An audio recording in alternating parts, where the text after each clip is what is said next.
Alright guys, I'm back again here to do a quick video on a new acquisition I have. So I'm not going to keep you guys waiting. I'm going to go ahead and show it to you. Here's the box.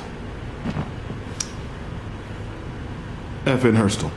Beautiful, beautiful. Lovely company. They currently make our M4s for the United States military. I think them and Colt both have a contract to make M4s. But anyway, moving on. Let's show you what's in the box. Sorry about that, I totally got sidetracked here. Comes with the standard stuff that's in the box. Let me open this up. Oh shit, my wife will get mad if I break this glass. Alright, standard literature, spent casing, which is here. It comes with a lock that's I jammed way back in there.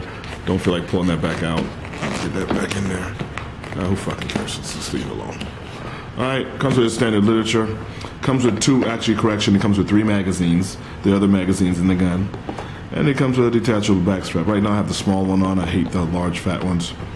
Alright, and that's pretty much what comes in there. I am actually impressed at the fact that they give you 3 magazines with this weapon. Most of them only give you 2, and you have to buy the extra. The magazines for this, I looked up online because I want to buy a couple extra. And things are like fucking 45 bucks. I was like, oh, holy shit, no, I don't want to do that. But these days, most magazines are about that price anyway. They're cheaper than getting the CZ mags, which is going to be the next review I do because I have a CZ coming in. Alright. Now, I made a promise to myself that I would not, it's not even a promise because I actually kept that promise, that I would not, let's go ahead and bring this gun into view, I would not make another purchase of another firearm. And so I didn't. Now, guys, when I do a collection video, and I've done like 3, I don't show every gun I have. I have a couple of duplicates of guns that I've bought off friends. You know, hey, I don't like this gun, they want to sell it. Or some of my friends buy guns, and then they're like, I don't really like this gun, it's too big, it's too, you know, stuff like that. And they end up selling it to me for like 200 bucks, a gun that they pay like $500 for. And the deal is just too good to pass up, so I end up buying it. So I end up with duplicates of guns.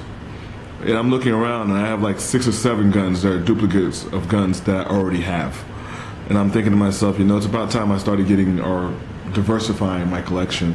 And my collection is fairly diverse. It's just the fact that I had a couple of duplicate guns. It's about time to get rid of them. And that's what I did. This is not a direct trade. I had to put money on top of what I traded in. And I traded in a Glock 22. And I had to put some money down on top of it. So at the end of the day, this gun totally cash out straight out was like 266 bucks.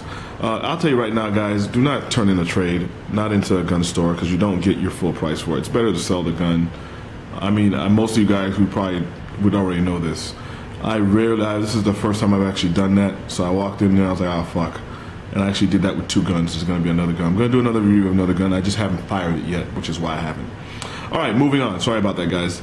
Alright, here's the gun directly in front of you, the FNS. Beautiful gun. I like it. It's attractive. Like I said before, it does come with 3 magazines, which makes it far more attractive to me. And the trigger, the gun, the 2 predecessors to this gun, which was the FNP and the FNX.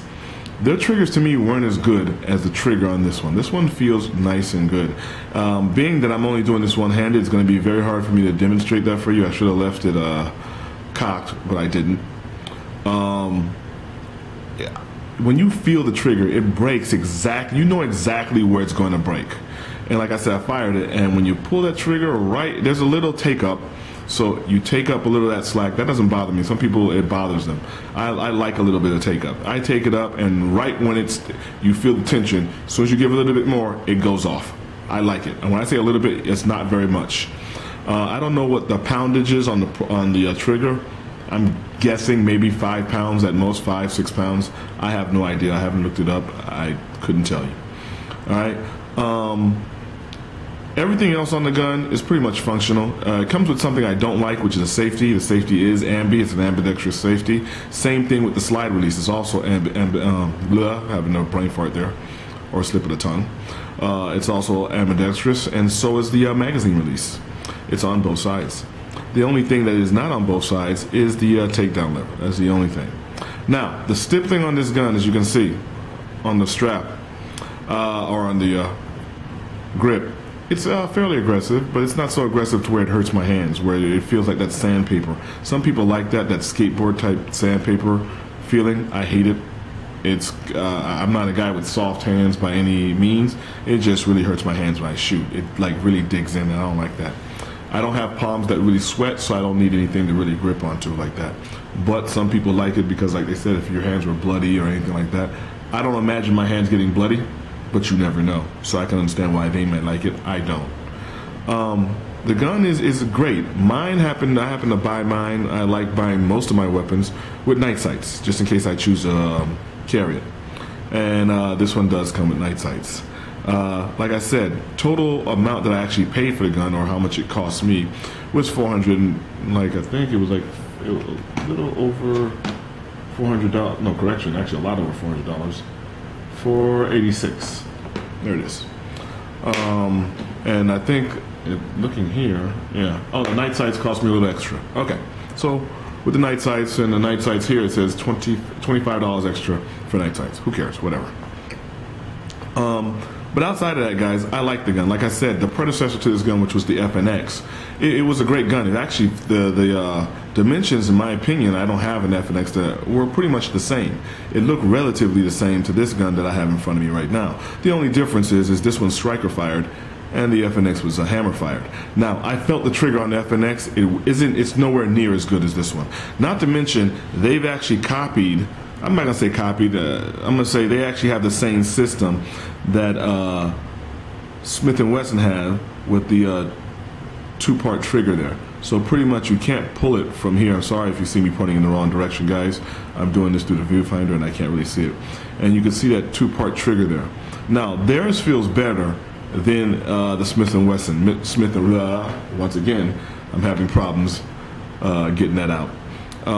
It feels better than the Smith & Wesson. Why can't I get that out? But I've heard the new Smiths, they have a what they call it. I guess they call it the Apex trigger. I'm not sure. You guys have to look that up, but I'm pretty sure that's what they call it. And the triggers feel far better. It's like a 10 times better than what they have now. I haven't tried them yet. I haven't felt them yet, so I really couldn't tell you. But with the M&P that I have, my M&P, my Smith & Wesson, I'm having, well, I'm not having problems with it. It shoots just fine.